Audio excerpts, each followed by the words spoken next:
Hello, everybody. Welcome into the Casual Sports Podcast. I'm Alek Koberna. That was Matt Morrison. He's back in here. But this is the Casual Sports Podcast here on YSNlive.com. Of course, now he actually goes out. Well, that's wonderful to hear. Start things off. But we got another day here on the show, Thursday edition, as Matt gets right back in here real quick. I'll go ahead and give my high school recap from last night. I had Liberty girls basketball. At the moment, they finished out the regular season 19-1, an epic finale on the year. It was really just a phenomenal performance in their final, at the moment, game of the season. They're still looking for a potential replacement, as Matt on the show blowing his nose there. And in the background, I'll take him out. But last night's performance, Coach Deidre Watson got to go back home to Campbell Memorial. She's a Hall of Famer in there. And her Lady Leopards put up 52 points in a 52-18 runaway. End of the first quarter, it was 13-8. Campbell was sticking around. They were surprising really me a lot. I'm sure a lot of people watching that game. Campbell was sticking around in the early stages.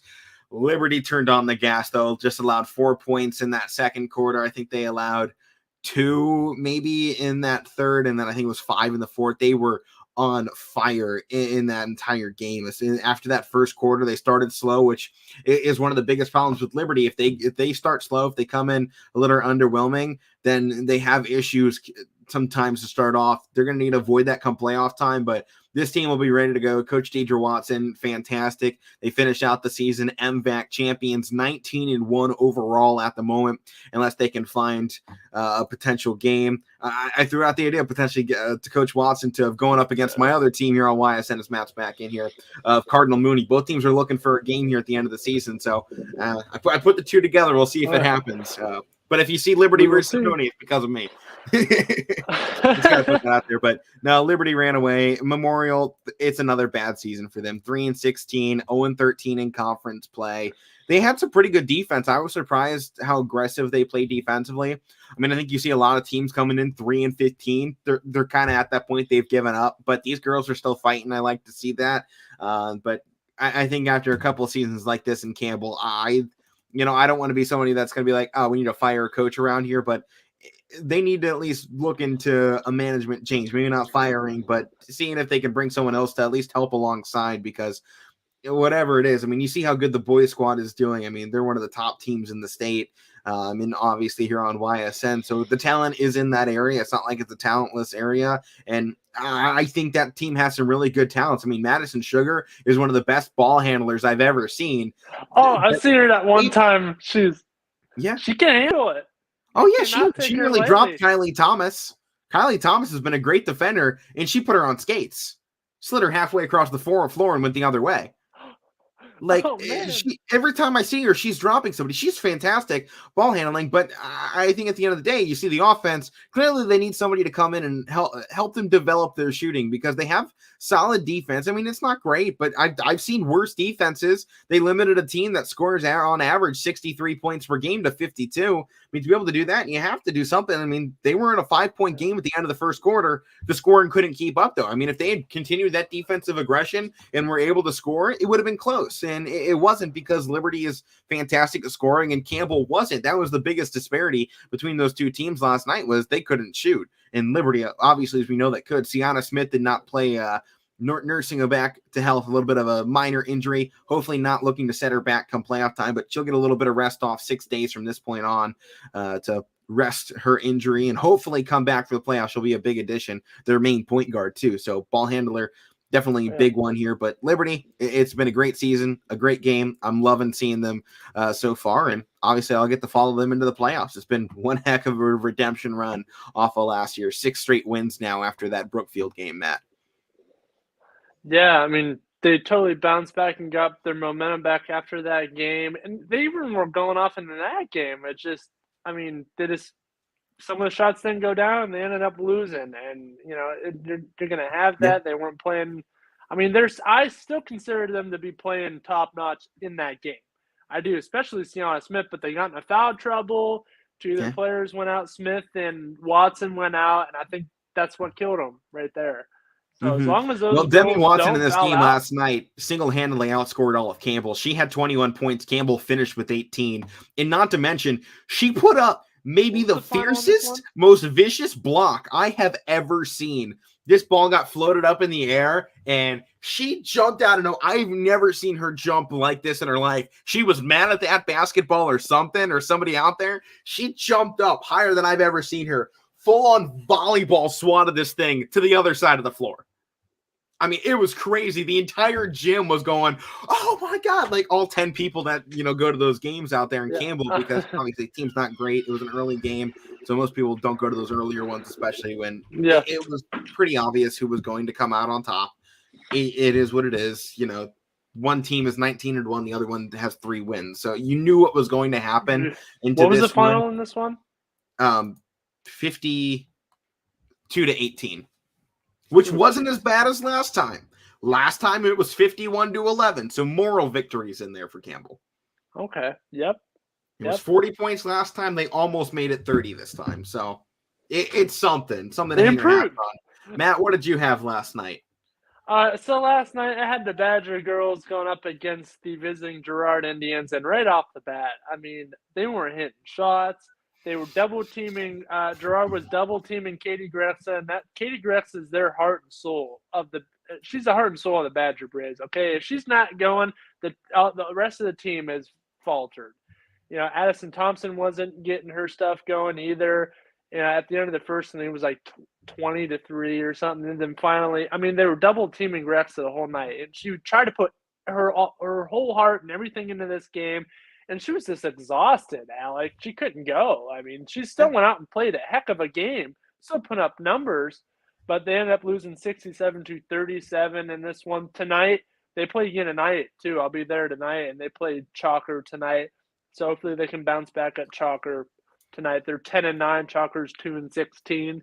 So they might have a little bit of advantage, but you never know. You never know. But Girard, very fantastic team.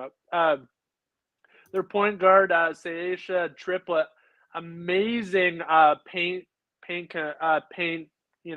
attacker. She drives that paint all the time. She was unstoppable in transition. She hit 15-footers. She could distribute the ball good. There was, I don't know if they were twins, but they're definitely sisters. The Deed sister, Ezra, and I think her other sister name was Sayhan Deed. They could hit these shots all night. They were fantastic. And then there was another player named Abby Rafferty who was going downtown the whole night.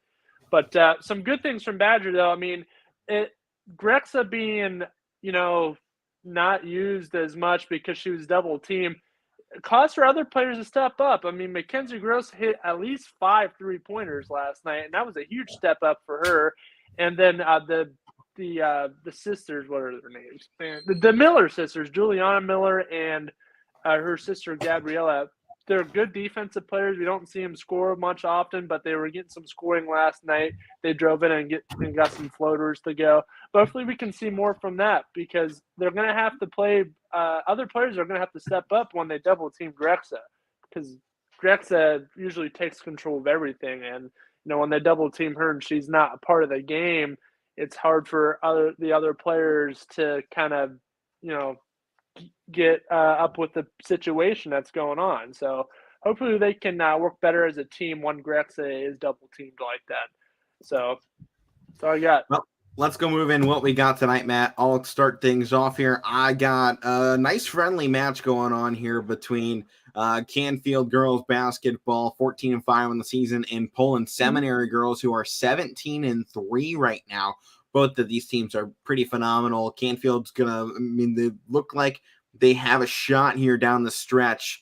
I believe they are All-American champions, where they have split the title with Howland, depending on how Howland's season finishes here. But at the moment, it's been a great ride out for this Canfield squad. And this game tonight, it was a 2-point game last time on the road in Poland. So I'm expecting these two teams to come at it, both first place in their respective conferences. I mean, Poland, they've lost 3 games. The fact that I'm about to see on back-to-back nights a team from Liberty that's lost once and a team in Poland that has lost 3 times, I mean, we're seeing some of the best play that we are seeing around the entire state. I mean, these are really phenomenal basketball teams. I mean, they're ranked in the top 100 in state is Poland, and coming off a 13-1 performance in conference play, and their only conference loss came to Struthers by 1 point. So, 1 point decided whether or not they had a perfect season in that conference play. Should be a fun one tonight, Matt. What do you got? So I do got Badger again. The girls team, they're playing Chalker tonight. Chalker, I just said earlier, 2-16 on the season. Badgers around that 500 mark, 9-10. So maybe they can bounce back tonight. Get the passing going more. Float that ball around. Get other players involved besides Katie Grexit. She's a huge player. She's the heart and soul of that team. But it's a team, okay? You got to play as a team. I think if Grexa can distribute the heck out of that ball, and she was getting it to players last night. Some of those shots just weren't going. A couple to Mackenzie Gross, a couple to Juliana Miller, and some of them just weren't going down. So they have to help her out. They have to give her some help. So if you give her help, this team would win. I bet you 5-6 more games than they should have. So. Yeah. All right, well, let's move it on here. We got a full show to get into. Tonight, coming out, the NFL Awards show. So we're going to go ahead and steal the show first and do it ourselves. So with that being said, the NFL Awards will go down as this. Comeback Player of the Year. Matt, this one, it's got to be unanimous, right? I mean, there's no question about what he's been able to do. It's Joe Burrow. I mean, he's in the Super Bowl. Obviously, postseason doesn't count towards awards. Even if it did, Joe Burrow was still the guy. All season long. I mean, going from where this team was last year, they went +6 in the win department. Helped out his head coach as well, and Zach Taylor, and making his resume look good. He helped out Jamar Chase as well. He's looking to get some awards. This entire team is looking like right now they are destined to be Super Bowl champions, and they were led at the helm all season by Joe Burrow. Yes, I mean, he suffered a left knee injury in 2020, and then in the next year, he throws 34 touchdowns. Okay, like unbelievable. And first time he led the Bengals to the playoffs since 2015 when they did it with Andy Dalton. That's unbelievable to bounce back from that. What do you had? Torn ACL, MCL, something else from last year. To do that, he really messed up and that then come back and just do this, like it's amazing. Franchise record 34 touchdowns. And also, to that point, there's been a lot of talk Aaron Rodgers is the potential MVP. Keep in mind, completion percentage, Burrow was better. Yards, Burrow was better. Touchdowns, Burrow had 3 less than Aaron Rodgers. Rodgers finished with 37. The only thing that's really had Aaron Rodgers as the guy this year, he only has 4 interceptions. Joe Burrow, 14 in that department, but passer ratings off by just 3 points together. Wait. That's the caliber of Joe Burrow that we're talking about here, why he's winning this award. Joe Burrow's while also being up for probably MVP as well, potentially, at least. If Aaron Rodgers is in the conversation, Joe Burrow is as well. In my eyes, at least. It's Joe Shiesty now. Joe Burr. Joe Burr. Dude, he's sweet. I've liked him all the way back from when he was at LSU. I liked him when he was at Ohio State, so don't even get me started. I know, of course, because every Ohio State player that's out there. Players that are committed from 2 years from now. Like, everything. So, of course, I keep an eye out. I know. I don't know what's coming up. You just don't keep an eye out. You're like, Matt, they're recruiting this guy. I know more than anybody else. Can you tell me? That's how I know. That's how I know who they're recruiting. Oh, Alek will tell me. I don't have to worry. I don't have to Google it. I got Alek. I just send you guys stuff in the group chat all the time. Who's coming in? Yeah. But next one up here, Offensive Rookie of the Year. This is a runaway. I mean, I don't even know if you can tell me a number 2 guy at this spot that is as deserving as Jamar Chase. I mean, obviously Matt Jones is probably your unanimous number 2.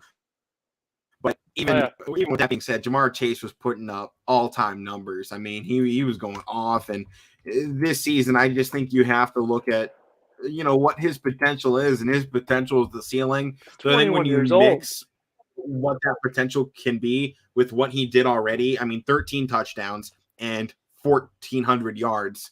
That's freaking awesome. And you look even like NFL receiving leaders this year, he's up there in the top of that. So I just think you have to look at him this season in just awe of what he did. I mean, you just look at that overall picture of yards on the season. And as I'm getting that loaded up here, he was 4th on the list as a rookie behind the one guy who set the all-time record, Justin Jefferson, who is on equal par with Jamar Chase, maybe even a little better. But I think maybe the most impressive thing about that is Jamar Chase was 500 yards off of Cooper Kupp with nearly, let's see here, 64 less receptions. That's insane. Okay, I want people to realize what that is, because that's awesome. The one problem is, the catch percentage, it was higher towards Cooper Kupp, so he's got to get better with his hands. But after first year, you tell me he had 81 receptions and he was 4th in the NFL? The only one even close to that was Deebo Samuel, who was 5th and had 50 less yards on 4 less catches than Jamar Chase. But an absolute stud on the season, Jamar Chase. Oh, absolutely. And unfortunately, Mike's not here for this one. Defensive Rookie of the Year. Yep. The Rookie of the Year on offense and defense pretty much looked like runaways, because I think you look at this player coming up for the Defensive Player of the Year or Defensive Rookie of the Year, and I thought he was in his third year already with the intensity he's playing with. It's Micah Parsons. You saw him even in the Pro Bowl. He was going all out. He wasn't taking that thing off. He wanted to have the Sean Taylor moment, popping someone's head off in this Pro Bowl type moment. He's one of those guys we're going to be looking at the next 5 years as one of the best all time, I think, when it comes to linebackers, especially already being in Dallas. He is in the right spot to go all out and become that Hall of Famer-esque player on the defensive side of things. And you're seeing the aggressiveness already that he's showing. And, when I was putting my list together of who I thought should win this, and Micah Parsons was atop all the charts, I was confused for a minute, because, if you watch this guy play, he does not look like a rookie linebacker. He looks like he's in his 4th, 5th year, and he's, 4 Pro Bowls deep. He's a Hall of Famer already. He's going to end up looking like Lawrence Taylor. Might be already a top 5 linebacker in the league, if not top 3. I don't know if we have a game changer like Micah Parsons out there. No, I don't. You know what? Your edge rushers like TJ Watt, who are classified as linebackers, that's a different story. There's a couple of those that I would have above Parsons. But true linebackers, those interior linebackers like Parsons, I don't know how many guys are on par with him. You have your advanced guys, but Micah Parsons, he's already stepping up to be as potentially the best linebacker in the NFL. The last guy that drew any comparison for, a lot of people are comparing him to Lawrence Taylor, and they should already. The guy's looking like a Lawrence Taylor type player. But, you got to look back at Ryan Shazier. Shazier was probably one of the best, too. And, with that whole injury and stuff, he would have been top tier. So, that's kind of like the closest you can put to Micah Parsons, too. Ryan Shazier in those first 4 or 5 years that he played. But, it's good to see a linebacker like that again. It reminds you of Ryan Shazier a little bit, the way he controls everything. And Matt, I think even with something more important, you look at the beginning of the season and, websites rank who the top 32 linebackers coming into the season were. He wasn't even on the list. He didn't make it before the season started. And I think that's just your top 2 guys were Bobby Warner of Seattle, Fred Warner of San Fran, Eric Kendricks of Minnesota, Levante David of Tampa Bay, and Demario Davis of New Orleans. So, I at the moment, I have him top 5, and that's an easy question. We go into next season. Next season, I think you probably have Micah Parsons sitting at number 1 or number 2.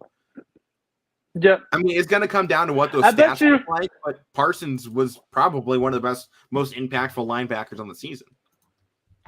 If he keeps on this pace, he passes that eye test. Some of those stats will come the more experience he gets. Because it was 84 combined tackles and 13 sacks. That's pretty good. Yeah. If he keeps on that pace, 9-10 years, you might see him this new sack leader. Somebody's going to have to take Bruce Smith down. Yeah, he was, Micah Parsons was also 6th in the NFL this season on that sacking. So, with the team he's on, he has got plenty of chances right now to become a legend in Dallas and across the NFL. But let's move off of him on to the offensive side of things.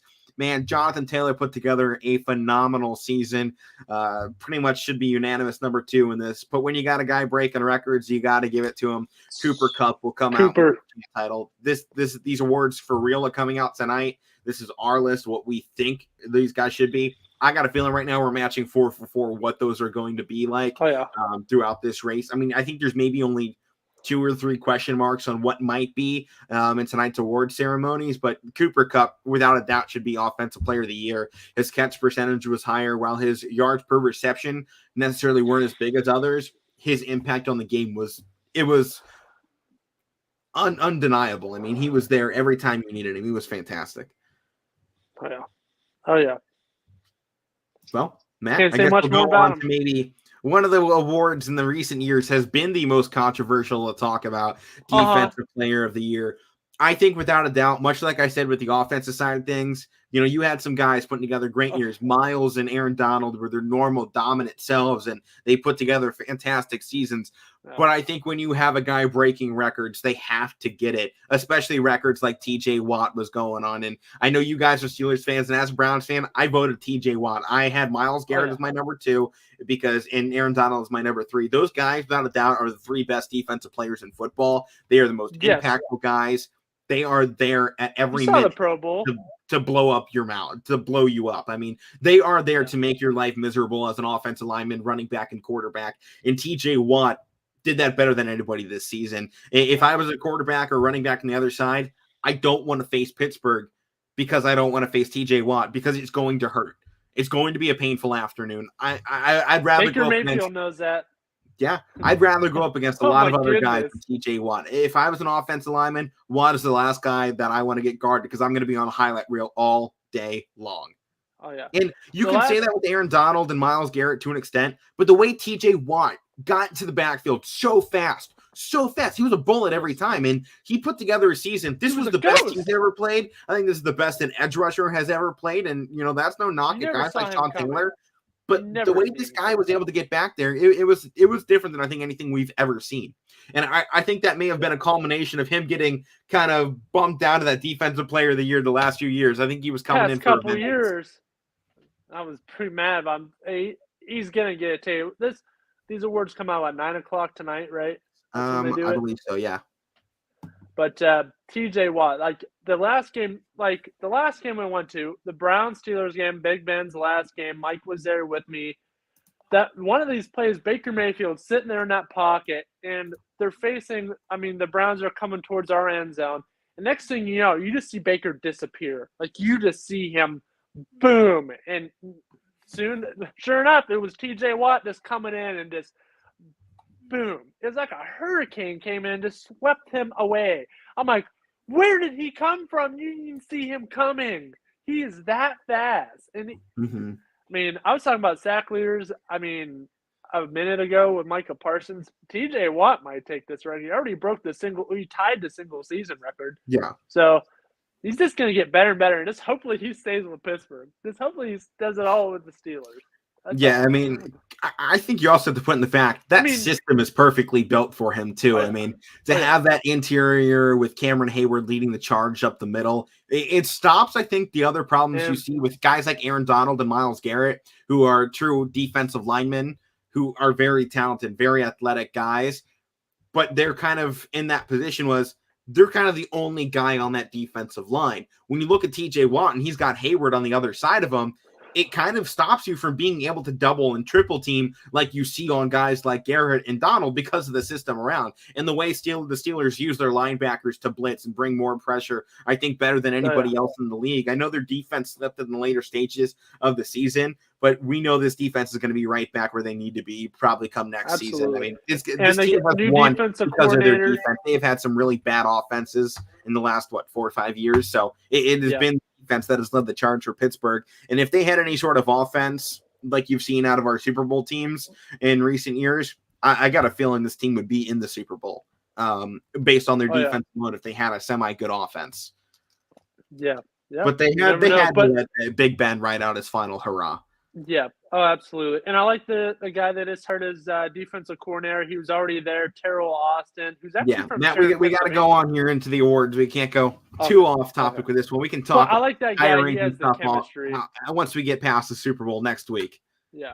We'll get some NFL offseason talk in there. That's for another day, though. This one, I think this one is where we finally get a miss on what we pick versus what comes out tonight.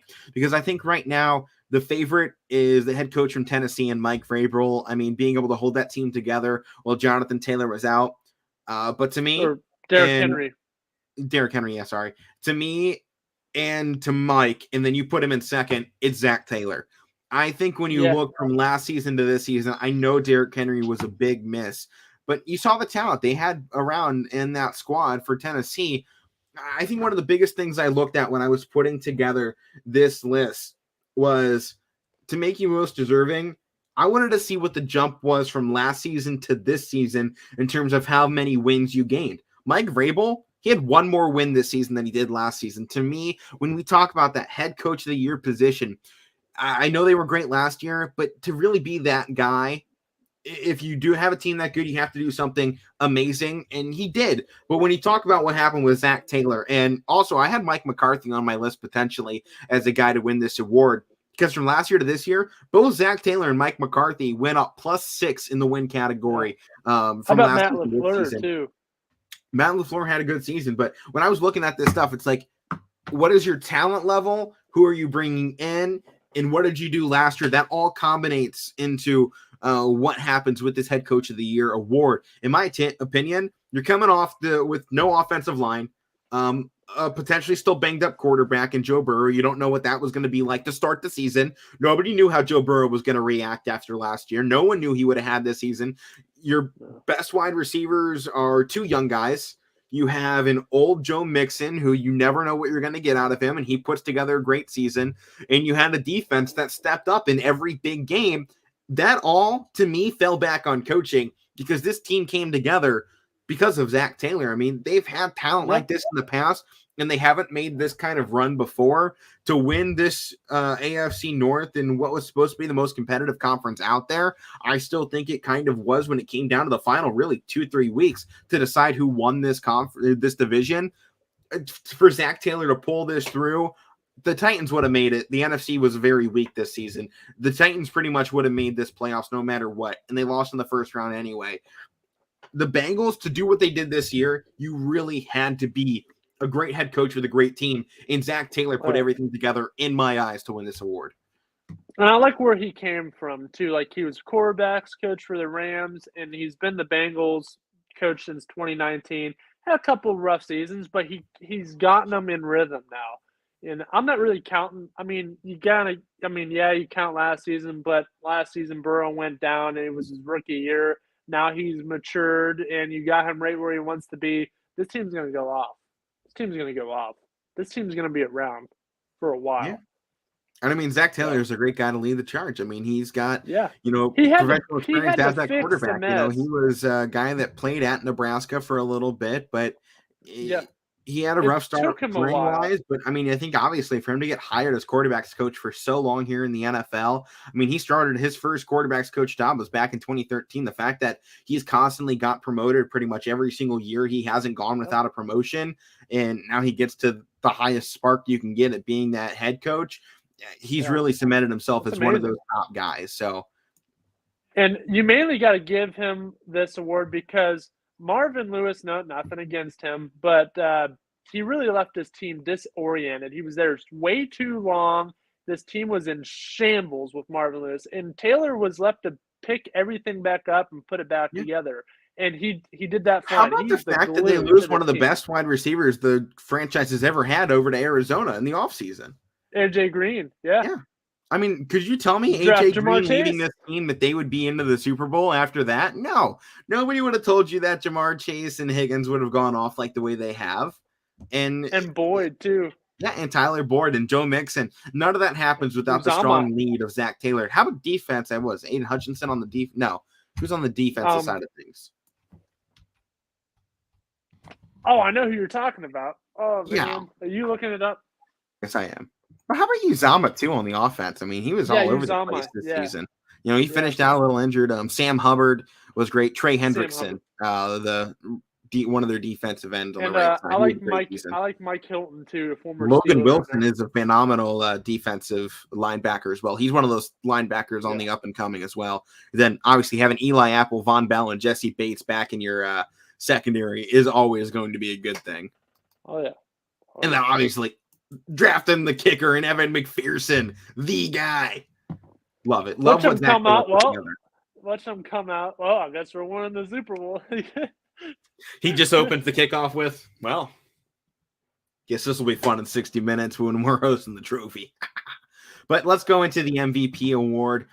For me, this one was a toss-up until I really started looking at the numbers, because I think if you go based off what people were talking about this season and how guys were performing, I think based on media alone, you would think Aaron Rodgers, because Aaron Rodgers has been pushed by the media all season long, especially if you're watching like those talk shows on like ESPN and stuff. They love talking about Aaron Rodgers and what he's done this season. You go look at the numbers, as I ran through earlier, Joe Burrow had better numbers than him in most categories. It was the interceptions where Aaron Rodgers really shined. And at first, I had Aaron Rodgers as my guy until I was looking through these numbers a little bit more. Jonathan Taylor, obviously, put together a great season. But one of these guys in his very last season had the greatest season he's ever had, and that was Tom Brady. I mean, the MVP. Brady. What more fitting way to finish this guy's career off than being most valuable player? And I think we're really going to see how valuable he was next season when Tampa Bay's in that top 10 pick, because they don't have a quarterback. You're going to see the value of Tom Brady. When he left Kyle the Trask. Patriots, they fell down. Kyle Trask sucks. He's not doing anything. I can assure you that. He was mediocre at Florida. I would take Blaine Gabbert as my starter over Kyle Trask. Blaine? All right. Trask has no upside. We'll see what happens. His arm talent is mediocre. I watched Florida when Kyle Trask was the guy. Kyle Pitts was the reason they won. And they didn't win often. No. Kyle Trask was not the guy. He got hyped up. Maybe you got the right coaching and the right mentoring. Maybe you turned something around. Maybe. You never know. But to me, when you're talking about, we've heard GMs talk, this is a terrible draft class. There's no starting quarterbacks. There's hardly any starting backup quarterbacks on a lot of these rosters from last season, too. Yeah. So, we'll see. I'd take Blaine Gabbert. But Tom Brady, no, we're not taking this one away from him. He's walking out of the door, MVP, NFL award winner. I mean, I think it's just pretty obvious at this point. So with that being said, let's go ahead and move it into some college basketball preview one here for us. Not too many big name games, so we'll get a little bit of smaller ones. First one here, the Boilermakers going up against that team up north. I'm off to not saying them again this week because it is rivalry week. Ohio State and that team up north going at each other later on. We'll talk about that one tomorrow on the show. It's a Saturday game, so Purdue versus that team up north. I'm going to go off the board right now and say this. Coming off of the decimation of Illinois in that last game, I got Purdue riding the high, and I got them taking the win in this one. Oh, me too. Me too. Look what the team up north did when they played Penn State. They barely beat them by one. Penn State had them on the ropes. So... Man, you're going to go and try and do that against Purdue? I said a lot about Purdue on Tuesday's show, and, I'll stand by that until the end of it. But until, they prove me wrong at the finale, which, I hope they do. I hope you prove me wrong. I hope you win the whole thing and bring a title to the Big Ten. It'll look great. I'm fine with it. But I still think they've shown they have what it takes to run through the Big Ten, especially after that Illinois game. That definitely gave me a little bit more faith in what they're putting together. So I like right now what Purdue is going to be, hopefully. So, but with that being said, next game up here, we're obviously both taking Purdue. I don't think that team up north has much of a shot. They were close in the last one. I don't think they do it again.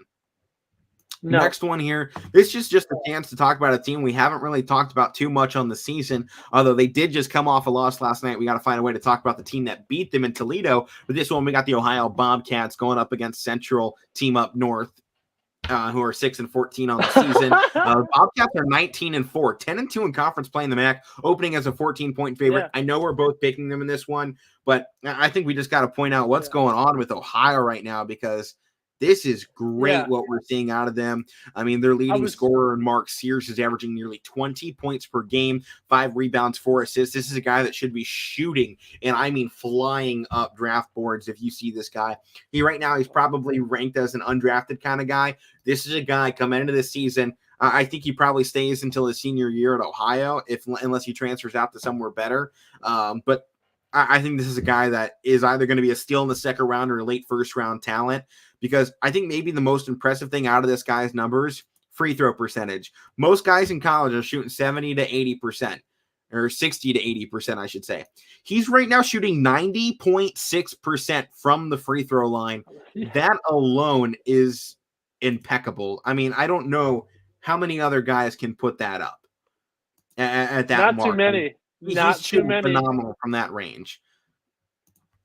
I was looking at games this morning, like, I wonder what games Alec is going to have us talk to. I was going on ESPN looking at all the games, like, there's not a lot of good games. And I scroll down and see this Ohio team. Like, they're pretty good, 19-4. I'm like, all right. So maybe I'm like, hopefully he picks this game. And, I know you did because you check out all these games. But this Ohio team was looking at this morning that, Sears is going off 90.6. I mean, I don't know who's better than that. I'm actually going to look. I think you can look. That's looking. Free throw percentage. I don't know where to look. You put me first stage. Yep, I did. I put you right up there and you choked. Oh, well. Well, we're picking Ohio this one. Next game up here, Morehead State, a team we talked about a little bit earlier as they lost to Murray State. That was back on the 29th. We talked about them of January. It was a 77-66 loss. They're going up against a team we have not yet talked about. Maybe we should have been because they're also one of the hottest teams now on the season, coming out of the Ohio Valley Conference, a chance now to overtake Morehead State in conference play. Is the Belmont Bruins. They're 20-5 right now, 10-2 in conference play. A win here would put them at the same record in a win over the team ahead of them in Morehead State. I think this is a really great game. Belmont's favored by 9 points already, and they got an over-under of 143. This should be a high-scoring affair, and both of these teams are really phenomenal on some big win streaks, and they're both coming off wins against who is that? Austin, PA. And the Governors on the season 7-4 and the OVC as well. They're not doing great, but you look at the win results, they were about the same for these two teams. A little bit wider margin on the side of Morehead State, but I think they both come in on a great mark. I think, though, I might have a little bit more confidence in Morehead State. They feel like they're one of those teams that has really been playing good, flying under the radar. Obviously, Belmont is kind of getting up into that conversation a little bit. I mean, their only losses on the season earlier to Morehead State on the 20th. They lost to Murray State, and they have losses against Dayton, LSU, and Ohio, who we just talked about to start out the season. So I think there's a very solid team. I think I got Morehead State, though, defending. I know it's in Belmont. That is why they're favored to win this game. But I like Morehead State at this point. Yeah, Morehead State, a really good team. But I did find it, 90% at the free throw line, he's ranked 15th. In all college basketball. Number one is Renee Smith it looks like Charlestown College or something. He's at 94.83% from the free throw line. So to be 15th, he's ahead of a bunch of guys that we know. He's ahead of Buddy Boheim. He's ahead of who's the other guy? RJ Cool from UConn.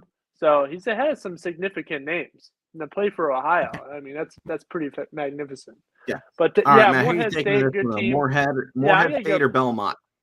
I'm going to go Morehead State in this one. All right, well, we've lined up perfectly so far this week. We have picked all the same games when we have both picked on the show.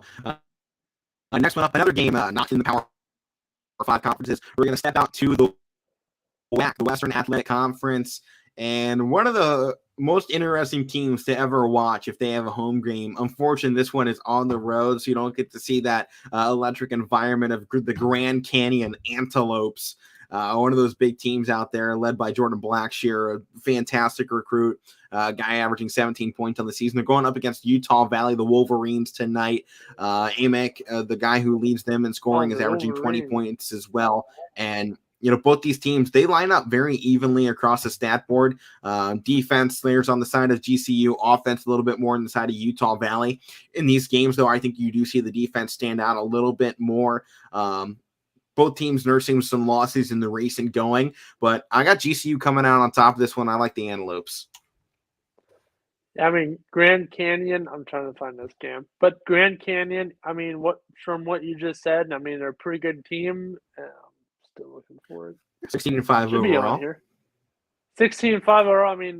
Hey, it doesn't matter what conference you said. You said the WAC. It doesn't matter what conference you're in. You put a record up like that. You gotta be good. That means you're dominating your conference. So, I found it right here. Utah Valley though, 15-7. They're right there with them. You're going Grand Canyon. I'll go Utah Valley here. I'll go the other way here to make it different. because All right. this game looks like it could go either way. So yeah, it's definitely one of those ones. Neither team really in that first place of the conference there. So that definitely could go either way. There are a couple spots. Actually, I think winner of this one would move up to fourth, I think, where GCU sits currently. So definitely should be an interesting one. We'll go back into some power conference here and take another look back at the Arizona Wildcats, now 22 on the season after that loss against UCLA, but now 4 straight wins, 2 against Arizona State, 1 against USC, 1 against UCLA. And they seem to be right back on the roll we left them on before that UCLA lost. Going up tonight on the road against Washington State, only 7-point favorites. I think they should probably be double-digit favorites going into this one. I like Arizona State a lot, and Mathern on the season has just been phenomenal, and they feel very balanced. And I think that UCLA game was a fluke. They can score all around the board. And I've said that. Their defense it was a fluke. has only allowed 65 points per game. Washington State, their defense is good too, but the scoring ability just doesn't match up. And I think that's the biggest thing, especially assisting. Assisting is huge, and Arizona State does it better than anybody. 20 assists on the season right now is what they average as a team. Washington State comes into this one averaging just 11. So you see the disparity on 2 teams that are Arizona's 1 conference play. Washington State is 4th. They're behind UCLA and Oregon and ahead of USC and Washington and Stanford. They're ahead of some good teams, but Arizona is still miles ahead in my book. That UCLA game, it was a fluke. They're not going to have a bad shooting night in recent games. It's not happening. Arizona's going to take this one. Matt, I imagine you line up with me again. Yeah, I'm rolling Arizona. Heck yeah. Coloco and Mathern are unstoppable.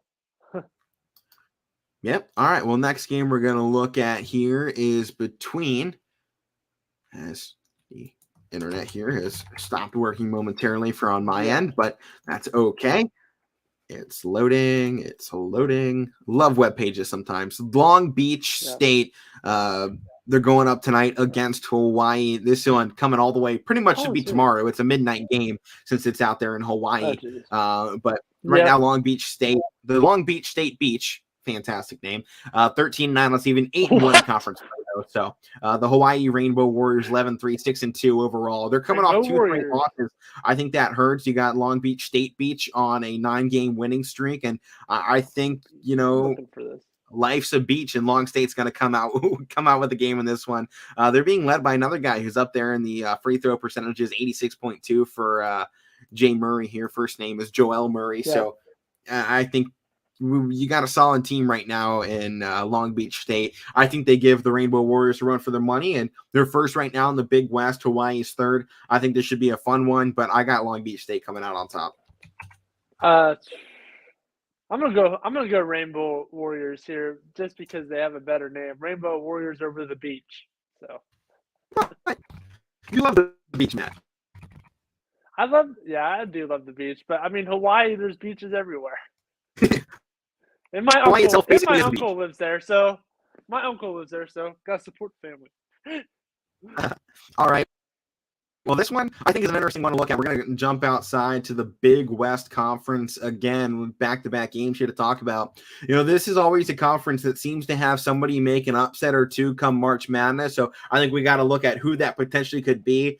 And a lot of times it's coming from one of these schools that begins with UC. So we're looking tonight at UC Riverside, the Highlanders taking on UC Irvine, the Anteaters, a team that, was pulling off some upsets last season. Highlanders right now at 12-7, 5-3 in conference play. UC Irvine, the Anteaters at 10-7, 5-3 overall. Irvine coming in on a 4-game winning streak. I think both of these teams are solid, and the Highlanders just came off a win against those Rainbow Warriors we talked about a minute ago. This game is in Irvine, California, so it should give them maybe a little bit of an advantage here to play at home. Now the team really has a guy that's going off the charts in any particular category. Love this last name, though, Colin Welp. 6'9" senior right now for Irvine, and he's averaging 14.5 points as a leading scorer. I think he's going to be a big part of what happens tonight for Irvine. I got the Anteaters coming out on top. I like UC Irvine. Yeah, I'm going to go UC Irvine, too. We'll roll with that. Roll with the Anteaters. Yeah. All right. Well, once again, we're going to take a step out of basketball and go looking off elsewhere. This one, we're going to start talking about the Olympics again. I did a little bit of a check-in earlier in the weeks But we're going to go ahead, look back at it once more here as I put it up in the wrong way. Lovely to see. But Olympics check-in time. So, a couple days ago, U.S. was down there in 17th overall in the gold medal races. We hadn't had a gold yet. I think maybe a silver and a bronze at that point. We have shot up the boards now into 4th place of the Olympics. I feel like it's always a slow start, though, for the U.S. and the Olympic Games. They're up to 4th. Yep. 4 gold medals, one coming, obviously, from Nathan Chen, putting together a fantastic figure skating routine. The other one coming from the amazing goddess of snowboarding, goddess of the half pipe, in Chloe Kim. After that Paralympic Olympic Games where she wins the gold medal, takes 3 years off from snowboarding and decides to start training once again for the 2022 Beijing Olympics. Comes out on her first run, drops the gold medal run, and then just has fun on the other 2. And no one came within 4 points for her. She opened up as an 8-point lead after the first round. The closest anybody got was within 4 points. She dominated her first round and just started throwing some combos together, to make it look fun and have some fun. She was coming across. It was awesome to see. Chloe Kim is a very special talent. The really kind of the female version, it seems, of Shaun White when it comes to the half pipe. Someone we expect to dominate for the U.S. for the next 16 years? Yeah, probably. Yeah, but, U.S., they've started getting those Olympic medals together. Obviously, we want to see them in first. Germany sits in first place right now, 6 golds and 3 bronze. 6 golds, 3 silvers. Norway has 5 golds, 3 silvers, 4 bronze. Austria right now with 4 golds, 5 silvers, and 4 bronze. U.S. in 4th place, 4, 5, and 1 in that rundown. Netherlands starting to slide down. We're getting out of the speed skating, and that is where they are strongest. So their numbers are coming down just a little bit here, Matt. Just a little bit, but not too much. I mean, I've been watching a bunch of it. I mean, everybody in this Olympics, there's no absolute favorite, probably besides Chloe Kim, but there's no absolute favorite to win anything in Nathan any Chen. event. Yeah, him too. I mean, there's a couple of them, but I mean, I was watching the ice skating last night, and there was a huge upset. The lady from Italy, I think, won the I don't know, the speed races with the ice skaters, going around in the circle. I mean, you never know who's going to win. So it's always exciting to watch it. But. Yeah, and the Olympics are really fun this year. And, of course, once again, the Russians have a doping scandal. Even though the Russians aren't allowed to compete, they have flown under the banner of the Russian Olympic Committee this past Russian, it's the ROC. I don't remember what it stands for at this point, but once again, the 15-year-old figure skater who helped win gold medals over the U.S. in figure skating, I think the team event, and Kamila Valieva, 15-year-old, now failed her doping test as well. Kremlin will not confirm it. The IOC has not yet made an official vote on it, but we can say it was revealed earlier that wasn't she like 15 failed a drug test at 15 years old. And I think this is something, once again, you have to watch out for. It seems to be something that continues to add up. The Kremlin won't confirm that she had a positive drug test, but once again, are we really surprised if this comes out to be 100% true and whatever the action is? Are we surprised? I mean, it seems like every couple of years the Russians have a new doping scandal. And in my own personal side of this, this non-YSN opinions or anything on this show, in my own personal beliefs, something has to be done here to stop this, whether it's removing Olympic athletes from competition, because at the moment, you're not allowed to fly under the Russian flag. Bad you. That's kind of what it feels like, right? Something needs to be done to actually enforce them not to do it, because they do it and then they go, we're stripping those medal, but but I'm still on the podium. You can never take that moment away from somebody of raising a gold medal and being I'm champion and celebrating it for years to come. You can't really ever take that away. Even if you strip it, people still remember the Russians winning that event. People are still going to remember what was an epic figure skating run there for the 15-year-old from Russia. Something needs to be done, though, to actually give them a reason not to do it, because all you did was basically a slap on the wrist. It's time to ban Russian athletes from competing if they continue to have this as a problem. I mean, this is a new story that's not new. Every 4 years when the Olympics are coming around? I mean, it just feels like we're getting something new every single time the Olympics are coming from the Russians about doping. And this isn't something against the athletes, because you don't know how far up this goes into the government. And obviously that is not our area of expertise, nor will we go into that part of things. But I think it's something that the IOC as a committee has to look at and impose an actual ban on these Russian athletes who are doping. If you, in my opinion, if you fail one of these tests and they find out you're done, that it's something, you should never be allowed to compete again. I'm sorry. That is the reality of a situation. If you're going to cheat on the biggest stage, you should never be allowed on that They do stage. it to baseball. They do it in baseball. Have you seen, the big names, Barry Bonds, he's not in the Hall of Fame because of it. Yeah. They doped. They got Has caught. another chance. Yeah. But, it's that reputation now, like, oh, yeah, he was still good, but he did it. Yeah. And, that's the reason why. Yeah, single season home run record would have the all-time home run record, but that's given to Hank Aaron because you have the he doping. didn't use drugs. Yeah.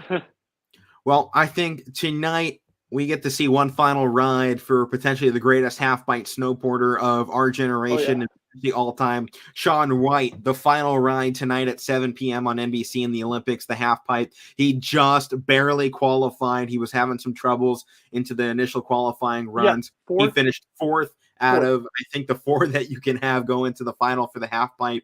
And he's got a chance for another gold here tonight. One of the most decorated snowboarders of all time when it comes to Olympic history. Obviously, Matt, this guy has kind of been the icon of the Michael Phelps of the cold sports in the Winter Olympics. So, he kind of has been that guy. We grew up. And all we heard was Shaun White when it came to the Olympics in the winter. All we heard in the summer was Michael Phelps.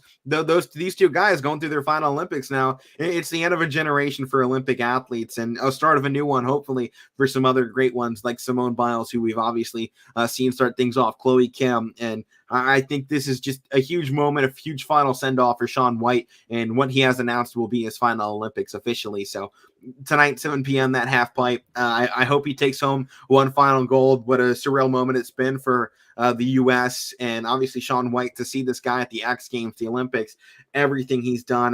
Was he just at the X Games? What? Was he just at the X Games? I don't think so.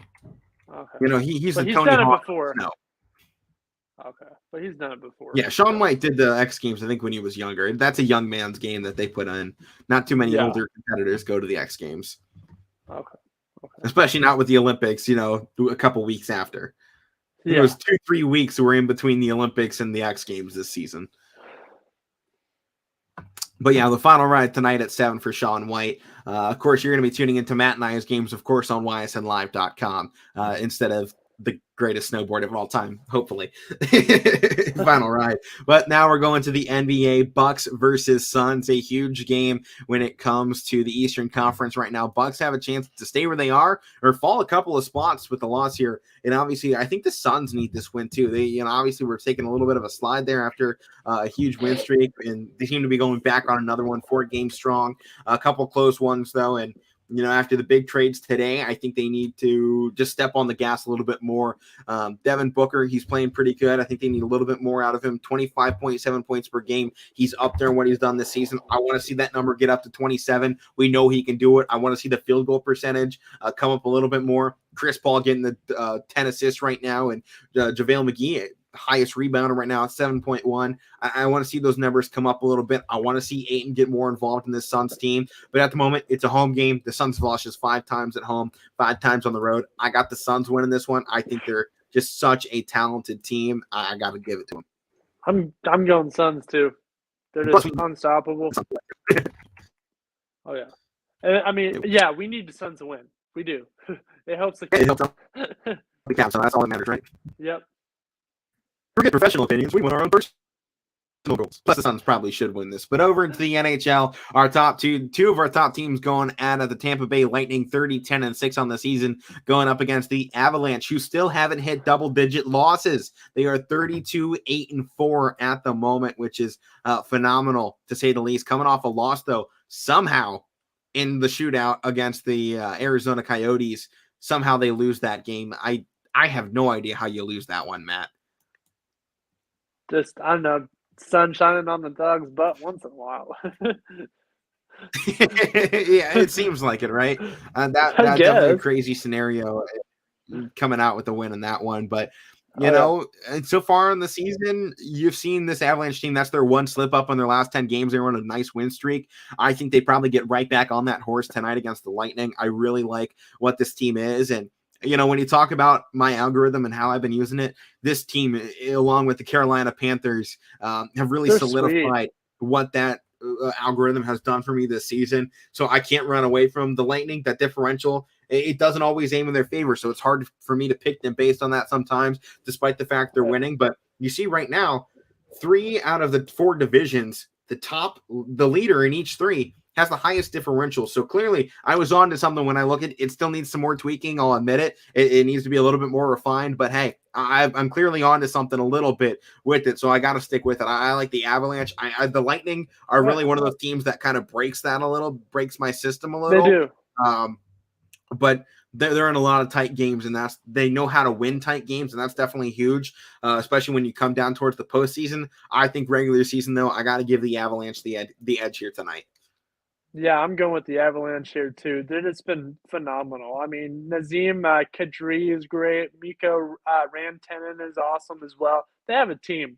They just have a full packed team, and so does the Lightning. I like Victor Hedman and Steven Stamkos as well.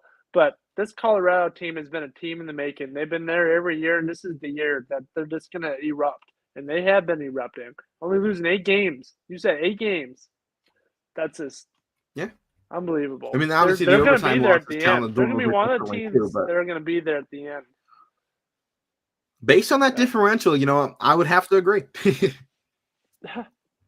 All right. Well, that is going to do it. Another episode of the Casual Sports Podcast coming to a close here. I've been Alek Koberna. That's Matt Morrison. You can check us both out on YSN tonight on different basketball games at 7 p.m. But Power Hour coming up next. Make sure to stay tuned. YSN bringing you all the sports all day, every day.